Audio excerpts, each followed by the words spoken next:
Hello बच्चों, कैसे हो आप सब। आज हम स्टार्ट करेंगे केमिस्ट्री में चैप्टर नंबर 7 पी ब्लॉक का पार्ट सेकंड। अगर अभी तक आपने पार्ट फर्स्ट विजिट नहीं किया हो तो इस कार्ड पर क्लिक करके पार्ट फर्स्ट विजिट कर सकते हैं। पार्ट सेकंड में अपन स्टार्ट करने वाले हैं डाई नाइट्रोजन से। तो देखो, अपन ने ग्रुप 15 स्टार्ट किया था। तो ग्रुप 15 में अपन को जो पहला जो एलिमेंट करना है वो अपन को करना है नाइट्रोजन। दूसरा है फास्फोरस, जो इस साल सिलेबस से कट हो चुका है। तो अपन को नाइट्रोजन करना है। नाइट्रोजन नेचर में डाई नाइट्रोजन फॉर्म में बोले तो N2 फॉर्म में प्रेजेंट होती है, जिसमें N और N के बीच में क्या होता है, ट्रिपल बॉन्ड होता है। सबसे पहले इसके प्रिपरेशन की रिएक्शन देखते हैं। तो जो लैब में जो नाइट्रोजन बनाई जाती है वो अमोनियम क्लोराइड और सोडियम नाइट्रेट के रिएक्शन से बनती है। इसमें क्या होगा, Na और Cl NaCl के फॉर्म में निकल जाएगा। यहाँ के 4 हाइड्रोजन और 2 ऑक्सीजन H2O के फॉर्म में निकल जाएंगे। ये N और ये N N2 के फॉर्म में N2 बन जाएगी। ठीक है, ये जो N2 बनेगी इसमें कुछ NO और HNO2 की इंप्योरिटी भी रहेगी। उस इंप्योरिटी को एक्वस H2SO4 जिसमें स्मॉल अमाउंट ऑफ K2Cr2O7 होता है उसमें से पास करके अपन दूर कर सकते हैं। ठीक है, सेकंड जो मेथड है वो करेंगे अपन अमोनियम डाइक्रोमेट को गर्म करेंगे, तो उससे नाइट्रोजन गैस, वाटर और Cr2O3 ये बनता है। तो ये भी एक मेथड है। ठीक है, तीसरा जो मेथड है वो सबसे इंपॉर्टेंट है आपके एग्जाम के पॉइंट ऑफ व्यू से, जो कि क्या है, एजाइड्स है। इसमें या तो बेरियम एजाइड लेते हैं या इसमें सोडियम एजाइड लेते हैं। ठीक है, इनको गर्म करते हैं। तो देखो, बेरियम एजाइड में बेरियम अलग और बाकी सारे मॉलिक्यूल नाइट्रोजन के बन जाते हैं। सोडियम एजाइड में सोडियम अलग, बाकी सारे नाइट्रोजन के बन जाते हैं। और इस मेथड से प्योरेस्ट फॉर्म ऑफ नाइट्रोजन मिलता है। तो आपको एग्जाम में दो तरीके से ये रिएक्शन पूछ सकते हैं कि प्योरेस्ट फॉर्म ऑफ नाइट्रोजन बनाने के लिए कौन सा मेथड यूज करते हैं, तो ये मेथड। ठीक है, या फिर अपन को नाइट्रोजन का बनाने का थर्मल डिकम्पोजिशन ऑफ एजाइड ये मेथड भी पूछा जा सकता है। या फिर आपको एग्जाम में से कि नाइट्रोजन बनाने की कोई रिएक्शन लिखो तो ये लिख सकते हो। ठीक है, नेक्स्ट है प्रॉपर्टी। नाइट्रोजन जो होती है वो कलरलेस होती है, ऑर्डरलेस होती है, टेस्टलेस होती है और नॉन टॉक्सिक है, मतलब बिल्कुल हार्मफुल गैस नहीं है।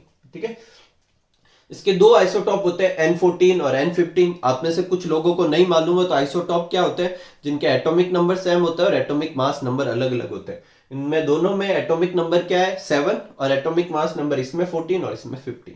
नेक्स्ट है नाइट्रोजन, जो है जनरल कंडीशन में नॉन रिएक्टिव होती है। कारण क्या है, इसमें नाइट्रोजन और नाइट्रोजन एटम के बीच में ट्रिपल बॉन्ड होता है। अगर नाइट्रोजन को रिएक्ट करना है तो इन तीनों बॉन्ड को तोड़ना पड़ेगा। इसके लिए ज्यादा एनर्जी रिक्वायर्ड होती है जो जनरल सिनारियो में नहीं मिलती। ठीक है, नेक्स्ट है फिर भी अगर दूसरे केस में इसकी रिएक्शन करवाई जा सकती है, इनकी कुछ सर्टेन केमिकल रिएक्शन अपन को स्टडी करनी। सबसे पहली है मेटल के साथ। तो लिथियम के साथ रिएक्ट करके लिथियम नाइट्राइड, मैग्नीशियम के साथ रिएक्ट करके मैग्नीशियम नाइट्राइड और एल्यूमिनियम के साथ रिएक्ट करके एल्यूमिनियम नाइट्राइड। ये रिएक्शन आप आराम से खुद भी क्या कर सकते हो, इनको बना सकते हो। बैलेंस आपको करनी पड़ेगी। जैसे मान लो मुझे लिथियम और नाइट्रोजन की रिएक्शन लिखनी है, तो लिथियम की वैलेंसी होती है +1 मान लेते हैं अपन, +1 होती है, वैसे तो 1 ले लेते हैं। और नाइट्रोजन की क्या होती है 3, ये इधर और ये इधर, तो क्या बन जाएगा Li3n। फिर अब बैलेंस कर लो बस। मैग्नीशियम के साथ में लिखनी है तो देखो, मैग्नीशियम की वैलेंसी होती है 2, नाइट्रोजन की वैलेंसी होती है 3, ये इधर Mg3n2। एल्यूमिनियम के साथ रिएक्शन लिखनी है तो एल्यूमिनियम के ऊपर 3, नाइट्रोजन के ऊपर 3, 3 से 3 कट जाएगा Aln। तो आसानी से ये रिएक्शन याद हो सकती है। नेक्स्ट है हाइड्रोजन के साथ।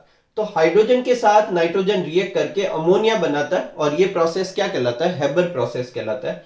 और इस प्रोसेस में नाइट्रोजन और हाइड्रोजन रिएक्ट करते हैं और दोनों रिएक्ट करके इनको, ये रिएक्शन आसानी से तो होती नहीं है, तो 700 kelvin, 200 atmospheric pressure, iron catalyst लेते हैं, एमओ मॉलिब्लेडेनम जो होता है कैटालिस्ट प्रमोटर होता है। इन सारी कंडीशन लेने पर नाइट्रोजन और हाइड्रोजन रिएक्ट करके क्या बनाते हैं, अमोनिया। ये एक तरह की एक्सोथर्मिक रिएक्शन है। और एक्सोथर्मिक रिएक्शन के लिए अपन चेंज इन एंथैल्पी कैसा लिखते हैं, नेगेटिव में लिखते हैं। ठीक है, नेक्स्ट है, इसको अपन को डिटेल में भी करना है। नेक्स्ट है अपन को ऑक्सीजन के साथ रिएक्शन। इस वाली रिएक्शन से क्या बनता है, नाइट्रिक ऑक्साइड बनता है। N2 + O2 क्या होगा, 2NO। और ये जो 2NO बना है, ये बनाते समय एनर्जी एब्जॉर्ब की जाती है। ये एंडोथर्मिक रिएक्शन है, इसलिए ΔH क्या लिखा हुआ है, प्लस का लिखा हुआ। आप बुक में इन दोनों की वैल्यू भी दे रखी है, पर कोई लर्न करने की कोई नीड नहीं। आप ΔH नेगेटिव लिखे, साइन से मतलब है नेगेटिव, मतलब वो एक्सोथर्मिक है, ये एंडोथर्मिक है। तीसरी है कैल्शियम कार्बाइड के साथ CaC2 + N2, CaCN2 + C बनता है। CaCN2 को कहते हैं कैल्शियम सिनेमाइड। ठीक है, तो ये कुछ रिएक्शन है आपको लर्न करनी पड़ेगी, थोड़ी प्रॉब्लम होगी पर करना होगा। ठीक है, नेक्स्ट है अपने यूजेज। यूजेज में देखो नाइट्रोजन जो होती है वो ये सारे कंपाउंड बनाने के काम में ली जा सकती है, सिनेमाइड, अमोनिया, नाइट्रिक ऑक्साइड वगैरह वगैरह, ठीक है। सेकंड, नाइट्रोजन कैसी होती है, नॉर्मल कंडीशन में नॉन रिएक्टिव होती है, तो इनर्ट एटमॉस्फेयर तैयार करने के लिए यूज किया जा सकता है। लिक्विड नाइट्रोजन जो होती है वो बहुत ही कूलिंग इफेक्ट देती है, तो उसे रेफ्रिजरेट की तरह यूज करके बायोलॉजिकल स्पेसिमेन जो होता है उनको प्रिजर्व करने के लिए यूज किया जा सकता है। क्रायो सर्जरी के दौरान, सर्जरी सब समझते हो, क्रायो मतलब बहुत कम टेम्परेचर पे जो सर्जरी परफॉर्म की जाती है, उनके दौरान कम टेम्परेचर करने के लिए भी लिक्विड नाइट्रोजन को यूज किया जा सकता है। और तीसरा है कि जो कुछ थर्मामीटर ऐसे होते हैं जिसमें गैस फिल की जाती है नाइट्रोजन, और उसे हाई टेम्परेचर को मेजर करने के लिए यूज किया जाता है, उनके लिए भी अपन नाइट्रोजन का यूज कर सकते हैं। इसके साथ अपने ये नाइट्रोजन वाला टॉपिक पूरा हो गया, लिक्विड नाइट्रोजन, सॉरी नाइट्रोजन वाला, N2 वाला, ठीक है। तो पहले आप ये नोट कर लीजिए, फिर अपन को और क्या क्या करना है, एक अमोनिया करनी है, एक अपन को क्या करना है, नाइट्रोजन के ऑक्साइड करने हैं, एक HNO3 करना है, ऑक्सो एसिड करने हैं नाइट्रोजन के, सब करेंगे वन बाय वन, पहले आप ये नोट कर लीजिए। नेक्स्ट आगे बढ़ते हैं और अपन नेक्स्ट अपना कंपाउंड लेते हैं अमोनिया। NH3 जो होता है उसको क्या कहते हैं, अमोनिया। और इसको जो बनाया जाता है वो किससे बनाया जाता है, हेबर प्रोसेस से बनाया जाता है। इसको बनाने के दो मेथड है, दो क्या तीन मेथड है। पहला यूरिया से बनाया जाता है, एक लैब में कैसे बनाया जाता है, और एक इंडस्ट्रियल मेथड है जो कि क्या कहलाएगा, हेबर प्रोसेस। इसमें आपको इंडस्ट्रियल मेथड बहुत ही इंपॉर्टेंट है, एग्जाम में पूछा जाता है, ठीक है। तो पहले लेते हैं अपन यूरिया से।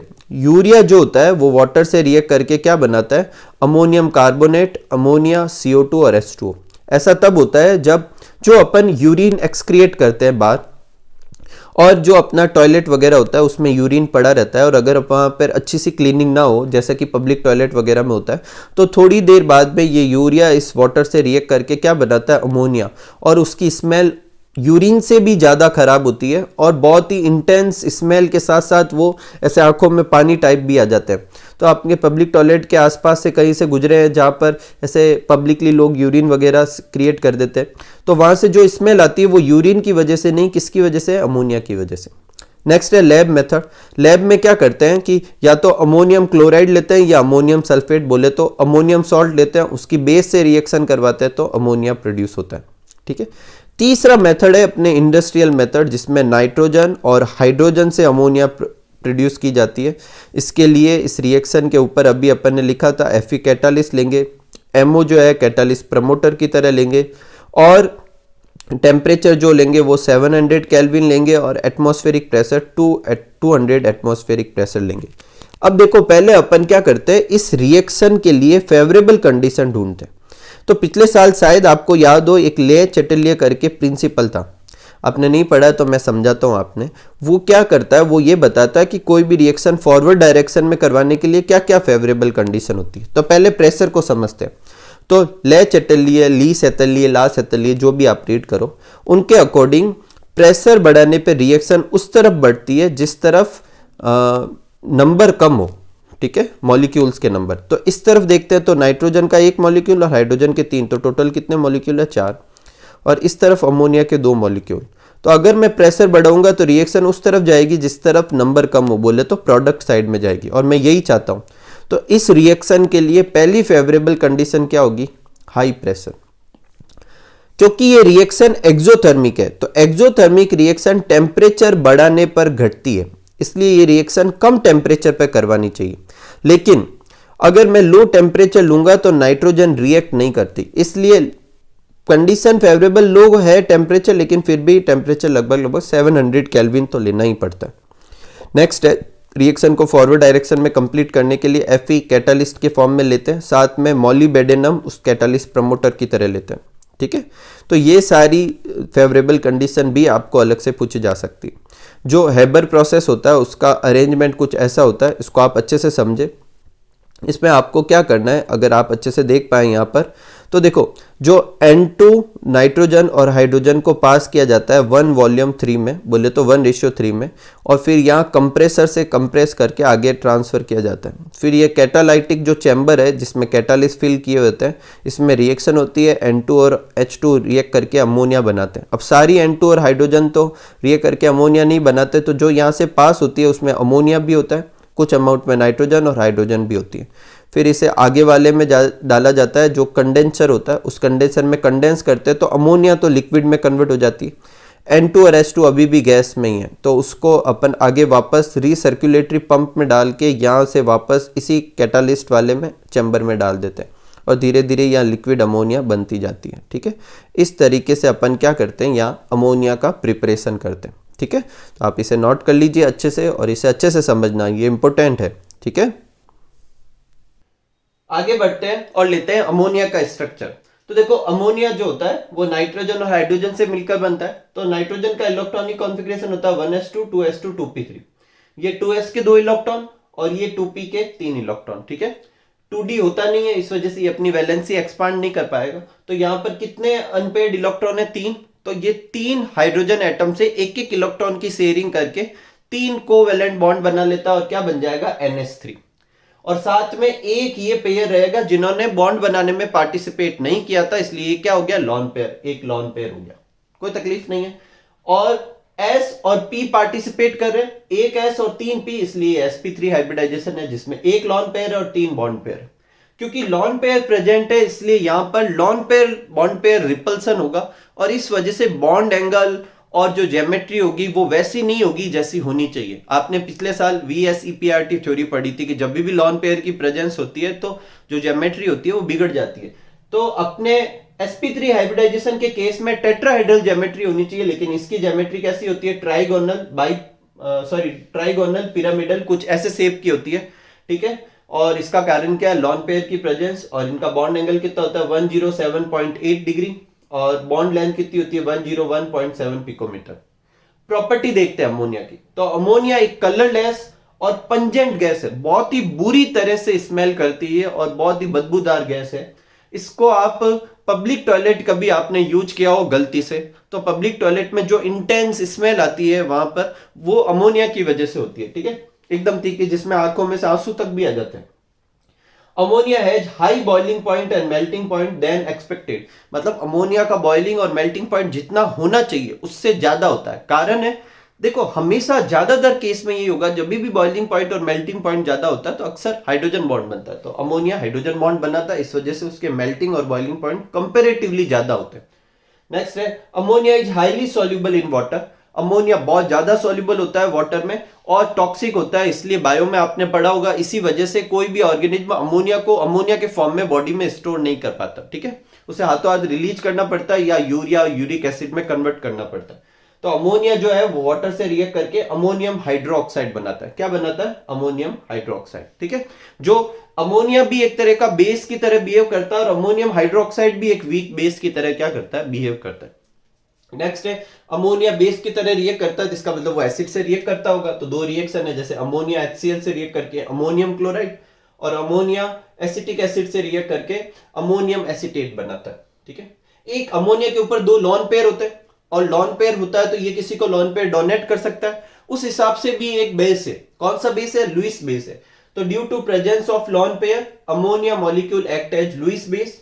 This property is used in detection of metal ion as, वो क्या करता है, मेटल आयन जो होते हैं उनके डिटेक्शन के लिए यूज कर सकते हैं अपन लैब में। जब अपन तुम्हारे जब लैब के वो होंगे, वो क्या कहते हैं, प्रैक्टिकल्स वगैरह होंगे, तो उसमें अपन जो सॉल्ट एनालिसिस करते हैं उसमें एनायन और कैटायन निकालते हैं।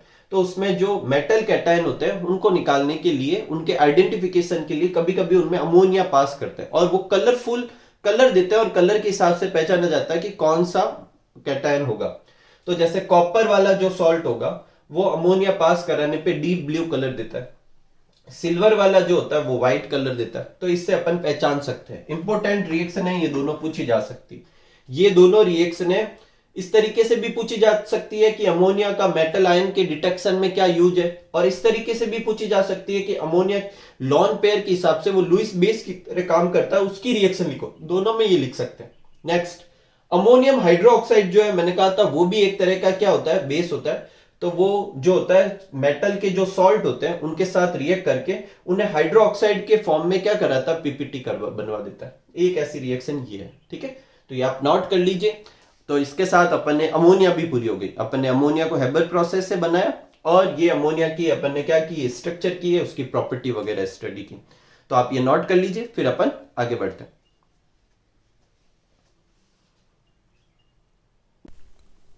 नेक्स्ट आगे बढ़ते हैं और लेते हैं ऑक्साइड ऑफ नाइट्रोजन। तो देखो नाइट्रोजन के ये सारे ऑक्साइड पॉसिबल है, N2O, NO, N2O3, NO2, N2O4, basically ये इसका डाइमर ही है, और N2O5, ठीक है। वन बाय वन अपन इसकी बाद में इनके नेम, इनकी ऑक्सीडेशन स्टेट कैसे निकालते हैं ये, और इनकी प्रिपरेशन रिएक्शन और इनकी प्रॉपर्टी देखेंगे। पहले अपन इन सब का स्ट्रक्चर बनाना आता है, एग्जाम में रिजोनेटिक स्ट्रक्चर पूछते हैं, तो वो मैं आपको बनाना सिखा रहा हूं। आप चाहे तो इन्हें डायरेक्टली, ये वाले रिजोनेटिक स्ट्रक्चर है ये, चाहे तो डायरेक्टली लर्न भी कर सकते हैं। अगर आप ऐसा करना चाहते हैं तो इधर से स्किप कर सकते हैं, नहीं तो आप देख लीजिए इन्हें बनाना कैसे। तो सबसे पहले जैसे मान लो N2O का बनाना है, तो सबसे पहले इसमें देखते हैं कि इसमें एटम कौन कौन से है। तो N और O। N का इलेक्ट्रॉनिक कॉन्फ़िगरेशन क्या होता है 2,5, इसका मतलब आउटर सेल में कितने हैं 5 इलेक्ट्रॉन, तो N के चारों तरफ 5 डॉट लगा दी। ऑक्सीजन का इलेक्ट्रॉनिक कॉन्फ़िगरेशन क्या होता है 2,6, तो इसके चारों तरफ 6 डॉट लगा दी, ठीक है। फिर अपन क्या करेंगे, टोटल वैलेंस इलेक्ट्रॉन काउंट करेंगे इस कंपाउंड में, ठीक है। तो देखो 2 नाइट्रोजन है तो 2 बार 5 और 5, क्योंकि नाइट्रोजन के वैलेंस इलेक्ट्रॉन कितने होते हैं 5, 2 बार 5 लिख दिए, और एक ऑक्सीजन है 6, टोटल कितने हो गए 16, कोई तकलीफ नहीं। फिर टोटल रिक्वायर्ड इलेक्ट्रॉन, मतलब अगर इनका ऑक्टेट पूरा होता तो कितने चाहिए, तो पहले वाले नाइट्रोजन को 8, दूसरे वाले नाइट्रोजन को 8, ऑक्सीजन को 8, कितने चाहिए 24। इन दोनों को माइनस कर देना है और 2 से डिवाइड कर देना है, तो कितना आएगा 4। तो इस वाले जो मतलब ये अपन स्ट्रक्चर बनाएंगे तो उसमें 4 बॉन्ड बनाएंगे। कितने बॉन्ड बनाएंगे 4। अब 4 बॉन्ड बनाने के 2 तरीके हैं, नाइट्रोजन और नाइट्रोजन के बीच में डबल बॉन्ड और ऑक्सीजन के बीच में डबल बॉन्ड, नाइट्रोजन और नाइट्रोजन के बीच में ट्रिपल बॉन्ड और ऑक्सीजन के बीच में सिंगल बॉन्ड, ठीक है। नाइट्रोजन ऑक्सीजन के बीच में तो ट्रिपल बॉन्ड हो नहीं सकता। अब देखो क्या करेंगे, जो अपन ने डबल बॉन्ड बनाए हैं, पहले से जो बॉन्ड बना लिए 4 बॉन्ड बनाए वो मैंने ग्रीन कलर से शो किए, ठीक है। और इन बॉन्ड में कितने इलेक्ट्रॉन लगा दिए 1 2 3 4 5 6 7 8, कितने इलेक्ट्रॉन लगा दिए 8। उनके पास टोटल वैलेंस इलेक्ट्रॉन कितने थे 16, उसमें से 8 मैं यूज कर चुका हूं बॉन्ड में, तो पीछे कितने बचे 8 और बचे। अब जो 8 इलेक्ट्रॉन है वो अपन को लगाना है, तो देखो 2 यहाँ पे 2 यहाँ पे 2 यहाँ पे 2 यहाँ पे लगा दिए, ये 8 हो गए। अब अपन क्या करेंगे, इसके ऊपर प्लस या माइनस डिसाइड करेंगे। अच्छा सुनना कैसे करना है, जैसे इस नाइट्रोजन पे प्लस आएगा या नहीं आएगा कैसे देखेंगे। देखो इस नाइट्रोजन के खुद के इलेक्ट्रॉन देखते हैं, देखो ये इसका खुद का है, ये इसका खुद का है, ये भी खुद का है, ये भी खुद का है, और ये वाला भी और ये वाला भी।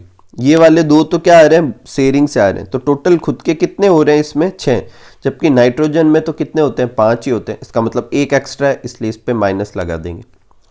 इस नाइट्रोजन का देखते हैं, तो देखो 1 2 3 4, जबकि होने कितने चाहिए थे 5, 1 कम है इसलिए ये प्लस लगा दी। मैं कौन सी बात कर रहा हूं, जब नॉर्मली नाइट्रोजन होता है तो उसके खुद के कितने होते हैं 5 होते हैं, इसके पास खुद के कितने हैं 4 ही है। हालांकि इसके पास शेयरिंग से 8 हो रहे हैं, लेकिन वो ये 2 खुद के लगाए तब 2 शेयरिंग में आए, 2 खुद के लगाए तो 2 शेयरिंग में आए, तो खुद के कौन कौन से थे सिर्फ 4 ही हो रहे हैं, इसलिए इस पे क्या लगा देंगे प्लस।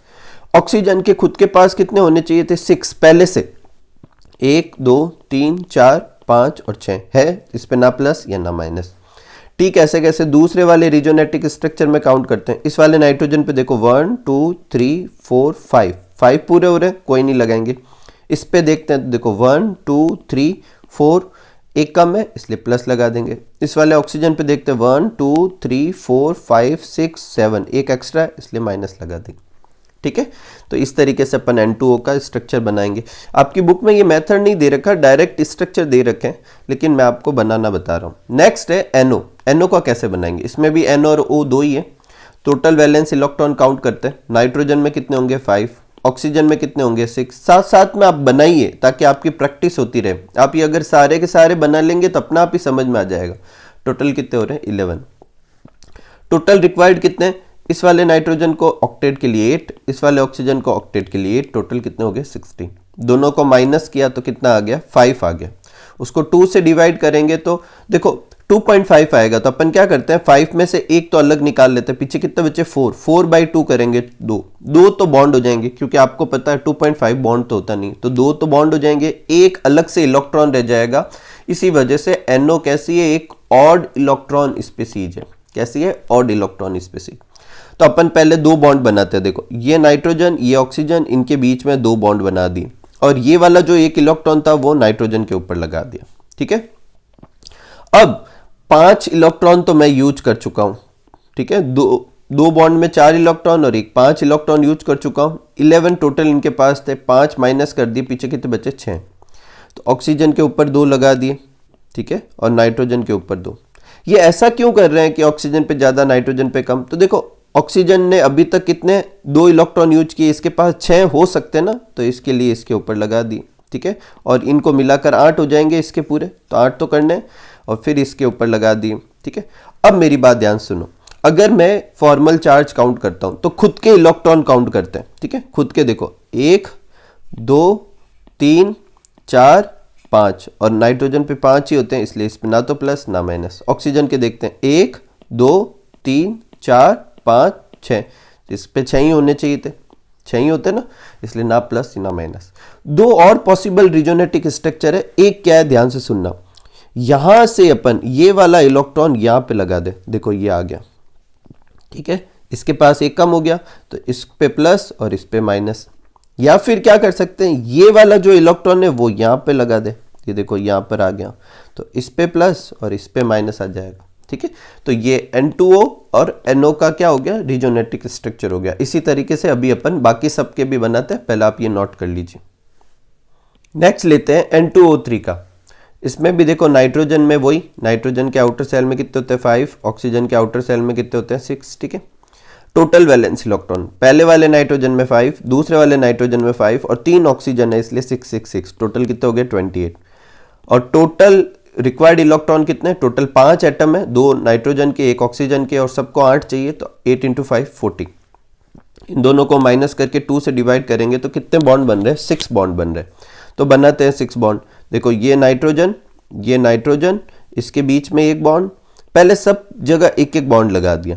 ठीक है, कितने बॉन्ड बना चुका हूं 4, अब 2 और बाकी रहे, तो एक यहां पर और एक यहां पर। ठीक है, ये अपन ने बना दी। अब इनमें बॉन्ड में कितने इलेक्ट्रॉन यूज कर लिए अपन ने, देखो 1 2 3 4 5 6 7 8 9 10 11 12 इलेक्ट्रॉन यूज कर ली। तो 28 में से 12 माइनस कर देंगे, कितने रहेंगे 16 और लगाने। तो देखो इस वाले ऑक्सीजन पे 4 हो गए, तो 4 और लगा देते। इस वाले ऑक्सीजन पे 2 हो गए, तो 6 और लगा देते। ठीक है, 6 और 4 कितने लगा दिए अपन ने, 10 और लगा दिए। ठीक है, तो अब पीछे वाले लगाते अपन 14 लगाने थे, सॉरी 16 लगाने थे टोटल, तो अपन 6 और बाकी है। इस वाले ऑक्सीजन के देखो 1 2 3 4 हो गए, तो 4 और लगा दी। ठीक है, इस वाले नाइट्रोजन के देखो 2 3 4 5 6 7 8 कर दी। ठीक है, अब खत्म हो गए अपने तो टोटल। ठीक है, अब देखो इस वाले पे क्यों नहीं लगा है, इसके पहले से हो रहे हैं 1 2 3 4 5 6 7 8। ठीक है, इसलिए इस वाले नाइट्रोजन पे नहीं लगे। अब प्लस और माइनस का देखते हैं। देखो इस वाले ऑक्सीजन को लेते हैं, इस वाले ऑक्सीजन को, तो 1 2 3 4 5 6, इसके खुद के 6 इलेक्ट्रॉन और 6 ही होने चाहिए, तो ना प्लस ना माइनस। 1 2 3 4 5 6, 6 होने चाहिए थे और 6 हैं, इसलिए कोई प्लस और माइनस नहीं। इस वाले नाइट्रोजन को देखते हैं 1 2 3 4 5, 5 होने चाहिए थे, 5 है। इस वाले नाइट्रोजन को देते हैं 1 2 3 4, खुद के 4 ही है, जबकि खुद के 5 होने चाहिए, तो इस पर प्लस लगा देंगे।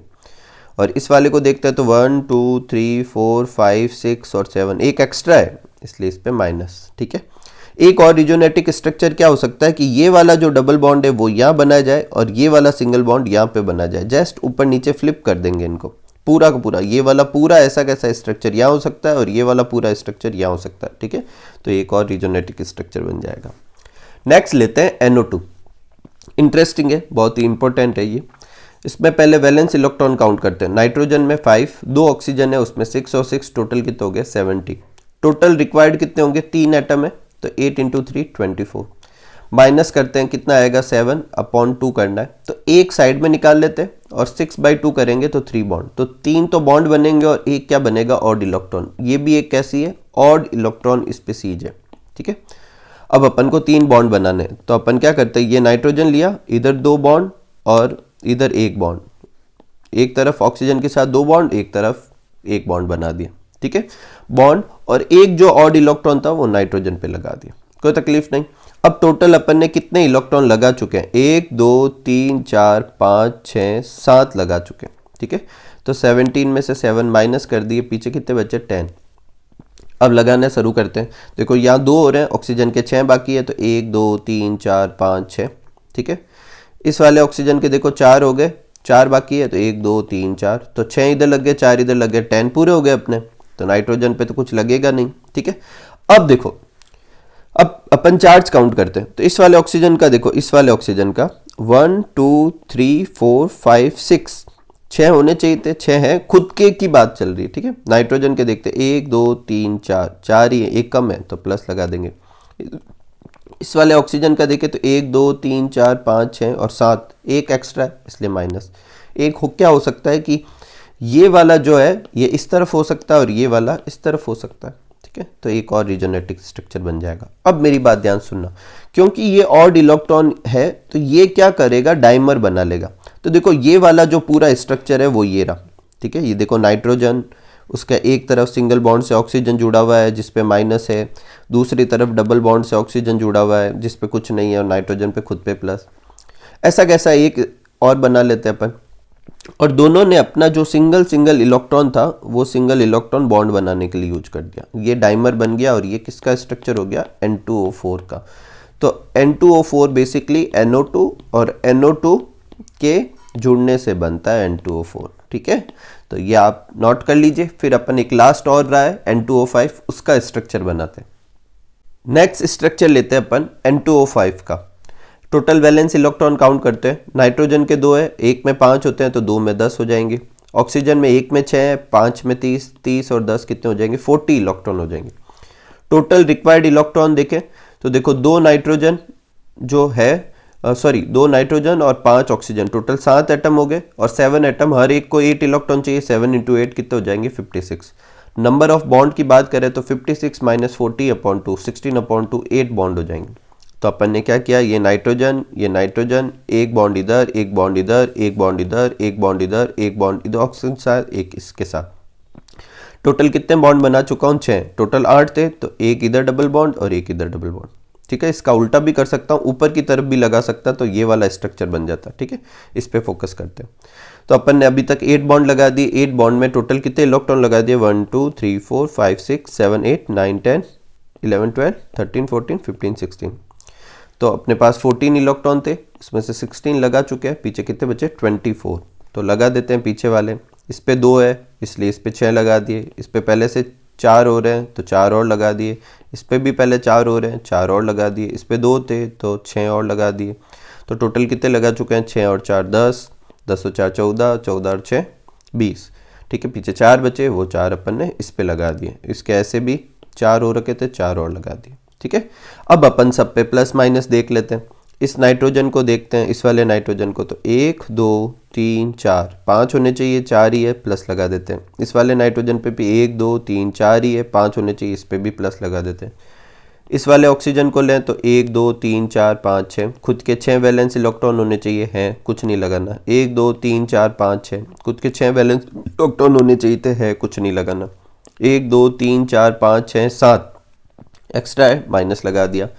इस वाले ऑक्सीजन का देखते हैं, 1 2 3 4 5 6, 6 होने चाहिए थे, 6 हैं, कुछ नहीं लगाना। 1 2 3 4 5 6 7 एक्स्ट्रा है, माइनस लगा देंगे। ये अपने स्ट्रक्चर हो जाएगा N2O5 का। अपन स्टार्टिंग में ये कर सकते थे कि डबल बॉन्ड ऊपर बनाते और सिंगल बॉन्ड नीचे, तो ये ऐसा स्ट्रक्चर बन जाता। ये 2 रिजोनेटिक स्ट्रक्चर बन जाएंगे। इस तरीके से अपन ने सारे नाइट्रोजन के ऑक्साइड के क्या कर लिए, स्ट्रक्चर कर लिए। अब 1 बाय 1 इनके नेम, इनके ऑक्सीडेशन स्टार्ट निकालते हैं और इनके प्रिपरेशन की रिएक्शन देखते हैं, ठीक है। पहले आप ये नोट कर लो। एक एक करके सारे ऑक्साइड लेते हैं। सबसे पहले लेते हैं N2O, जिसको क्या कहते हैं, नाइट्रस ऑक्साइड।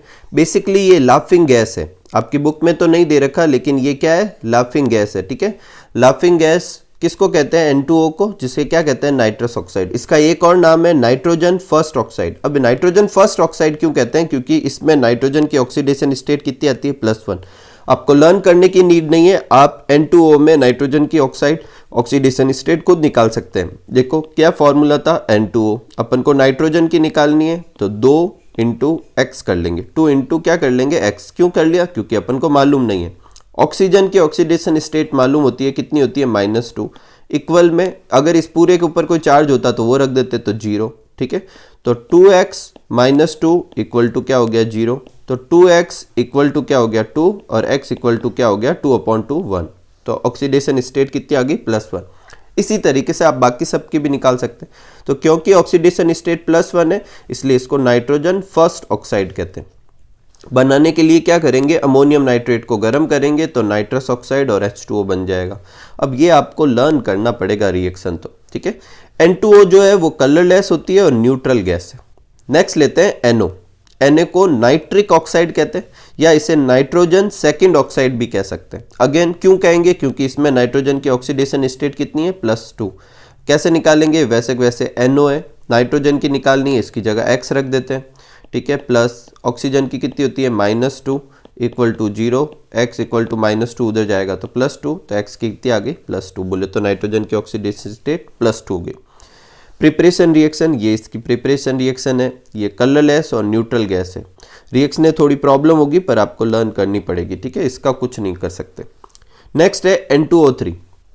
N2O3 का क्या नाम है, देखो 2 नाइट्रोजन है इसलिए डाई नाइट्रोजन और 3 ऑक्सीजन है तो try oxide, die nitrogen try oxide, या इसे नाइट्रोजन थर्ड ऑक्साइड कह सकते हैं क्योंकि इसमें ऑक्सीडेशन स्टेट कितनी आ गई +3। वैसे के वैसे ही पैटर्न में निकाल सकते हो, देखो 2Na था तो 2x हो गया और 3 ऑक्सीजन थे तो 3 इंटू -2 कितने हो जाएंगे -6 इक्वल टू 0, तो 2x equal to 6, x equal to 6/2 कितना आ गया 3, ठीक है। ये ब्लू कलर का एसिडिक सॉल्यूशन होता है और इसकी प्रिपरेशन की रिएक्शन EgC है, आराम से याद हो सकती है 2NO N2O4 2N2O3, ठीक है। नेक्स्ट है NO2। NO2 जो है इसको एक नाइट्रोजन है तो नाइट्रोजन और 2 ऑक्सीजन है तो डाइऑक्साइड, ठीक है, नाइट्रोजन डाइऑक्साइड कहते हैं। इसे नाइट्रोजन 4 ऑक्साइड भी कह सकते हैं क्योंकि इसमें ऑक्सीडेशन स्टेट कितनी आएगी +4। ये इसकी प्रिपरेशन रिएक्शन होगी। ये कैसी है, ब्राउन एसिडिक गैस है। याद रखो NO2 कहीं से निकलती है तो ब्राउन कलर के फ्यूम निकलते हैं। जब आप लैब में जाओगे, जब आप आपकी स्कूलें खुलेगी और प्रैक्टिकल्स वगैरह करोगे तो अगर किसी भी टेस्ट में अगर NO2 निकलती है तो वहाँ से brown fume, brown gas type निकलते हैं, तो वह NO2 है, ठीक है। एक चीज अपन ने अभी जब स्ट्रक्चर देखा तो देखा था NO2 एक ऑड इलेक्ट्रॉन स्पीसीज थी, तो NO2 और NO2 जुड़ के डाइमर बनाते हैं जिसको क्या कहते हैं N2O4। तो अगर NO2 को ठंडा किया जाए तो N2O4 बना लेता है, N2O4 को गर्म किया जाए तो NO2 बन जाता है, ठीक है।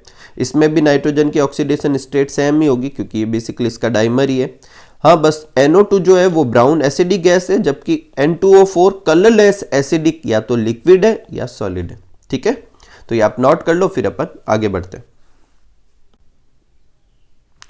नेक्स्ट लेते हैं N2O5। 2 नाइट्रोजन होने की वजह से डाई नाइट्रोजन, O5 है तो पेंटा ऑक्साइड, ठीक है।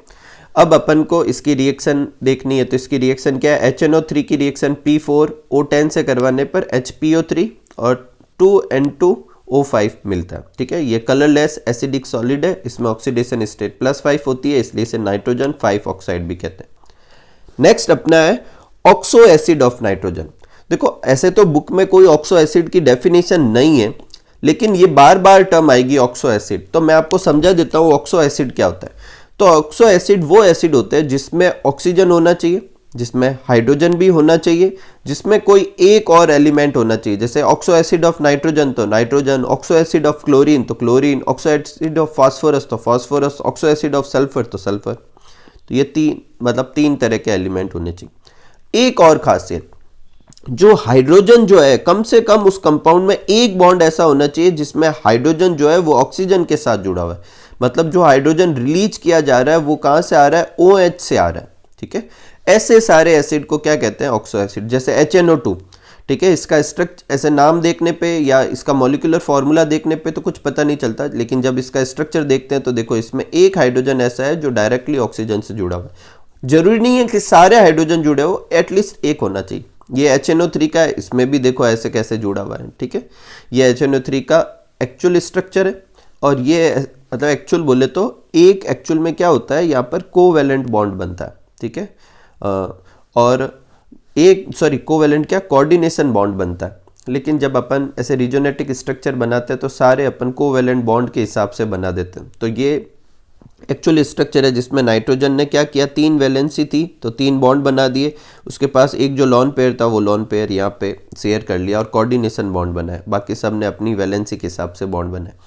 और रिजोनेटिक स्ट्रक्चर कुछ ऐसे हैं, आप इसको भी वैसे के वैसे बना सकते हो जैसे मैंने पहले बताया था। नाइट्रोजन के ऑक्सो एसिड कौन कौन से हो सकते हैं, HNO2 है जिसको नाइट्रस एसिड कहते हैं, HNO3 है जिसे नाइट्रिक एसिड कहते हैं, HNO4 है जिसे पर नाइट्रिक एसिड कहते हैं, H2N2O4 है जिसे हाइपोनाइट्रस एसिड कहते हैं। इसमें से अपने सिलेबस में HNO3 करना है, इसकी प्रिपरेशन रिएक्शन देखनी है, इसके यूजेस देखने हैं और इसकी केमिकल रिएक्शन देखनी है। तो पहले आप ये नोट कर लीजिए, फिर अपन आगे बढ़ते हैं। नेक्स्ट आगे बढ़ते हैं और लेते हैं HNO3। HNO3 जो है वो एक तरह का ऑक्सो एसिड है, अपन डिस्कस कर चुके हैं अभी, ठीक है। और ये एक स्ट्रॉन्ग एसिड भी है जिसको नाइट्रिक एसिड भी कहते हैं, ठीक है। तो सबसे पहले इसकी प्रिपरेशन रिएक्शन देखते हैं। इसके दो मेथड, एक लैब मेथड और एक इंडस्ट्रियल मेथड, और इंडस्ट्रियल मेथड बहुत ही इंपॉर्टेंट है, अभी आपको मैं समझाऊंगा।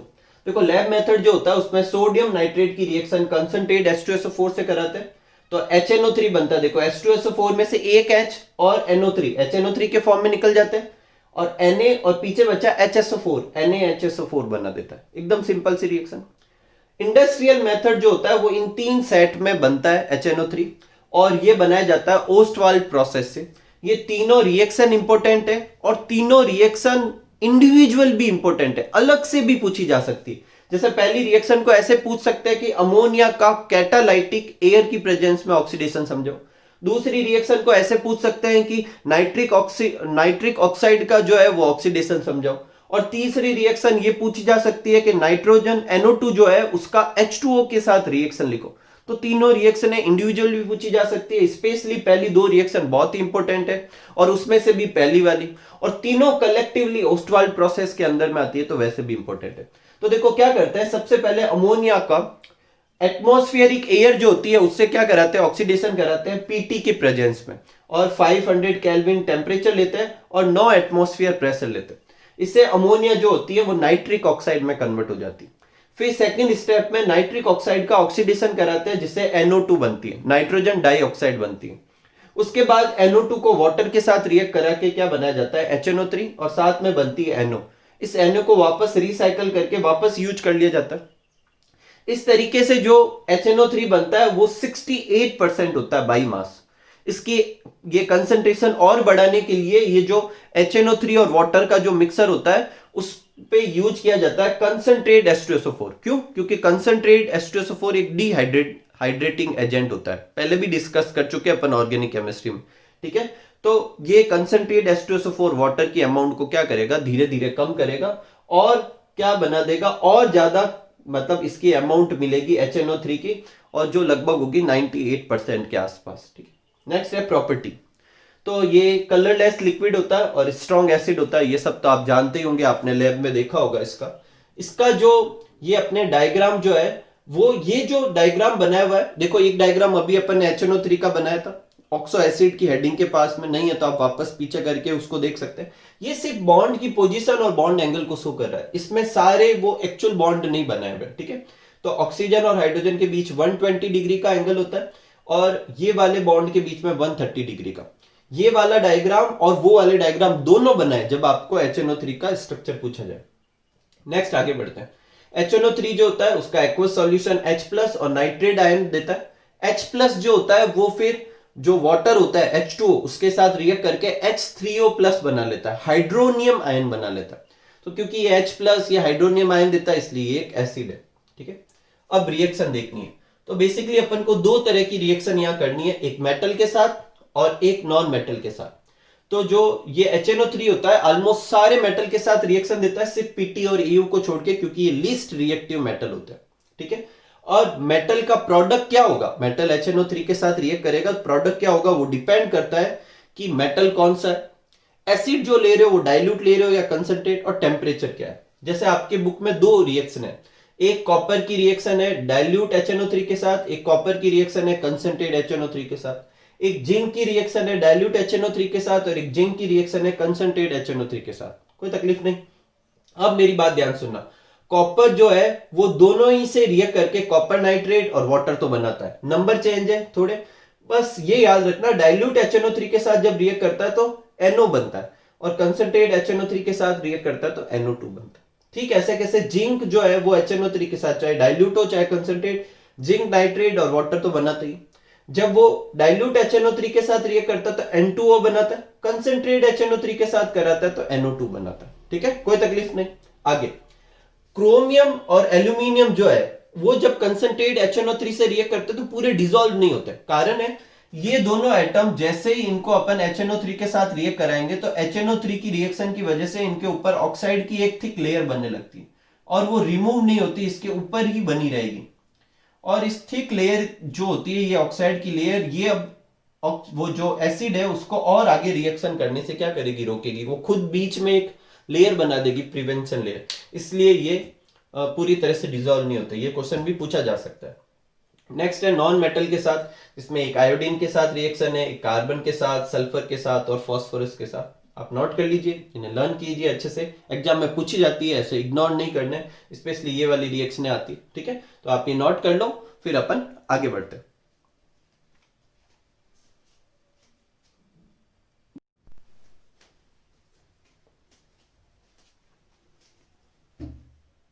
आगे बढ़ते हैं और आज का लास्ट टॉपिक लेते हैं जो कि है ब्राउन रिंग टेस्ट। बहुत ही इंपॉर्टेंट क्वेश्चन है एग्जाम के पॉइंट ऑफ व्यू से, और आपके लैब में जब सॉल्ट एनालिसिस करोगे तो उसमें भी यूज होगा।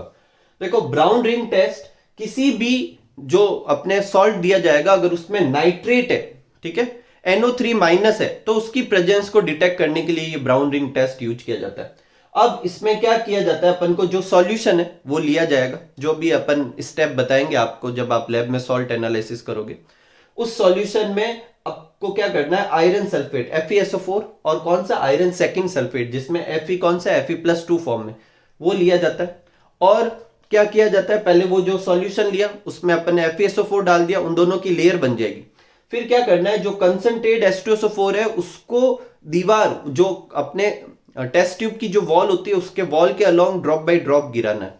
तो जैसे ही गिराओगे इन दोनों लेयर के बीच में एक ब्राउन कलर की रिंग बनने लगती है, और ये ब्राउन कलर की रिंग की जो प्रेजेंस है वो ये कंफर्म करेगी कि उसमें क्या है, नाइट्रेट है। अगर नहीं बनती है तो नाइट्रेट नहीं है, अगर रिंग बनती है तो नाइट्रेट है, नहीं बनती तो एब्सेंट है। और ये रिएक्शन है जो इन्वॉल्व होती है। इसमें मेन चीज जो आपको फोकस करनी है वो आपको ये फोकस करनी है कि इसमें आयरन जो है वो किस में कन्वर्ट हो जाता है, आयरन थर्ड में। आयरन सेकंड होता है, आयरन थर्ड में Fe+2 Fe+3 में ऑक्सीडाइज होता है। ठीक है, तो ये अपने ब्राउन रिंग टेस्ट था।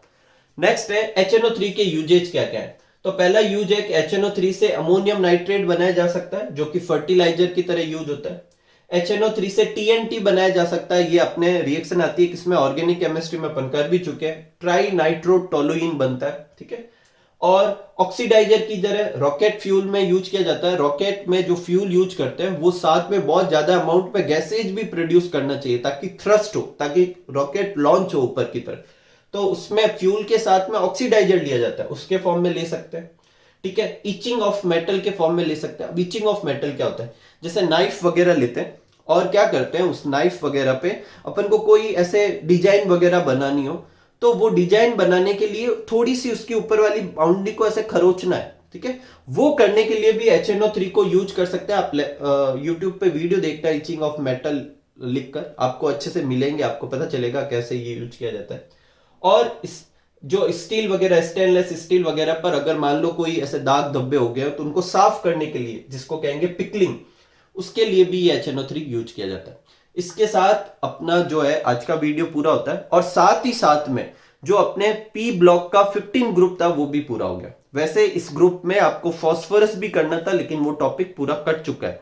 तो नेक्स्ट पार्ट में अपन स्टार्ट करेंगे ग्रुप नंबर 16। तो मिलते हैं अगले वीडियो में, तब तक आप इस सबको नोट कीजिए, खूब सारा हार्डवर्क कीजिए, खूब खुश रहिए, खूब मस्त रहिए। Thank you for watching.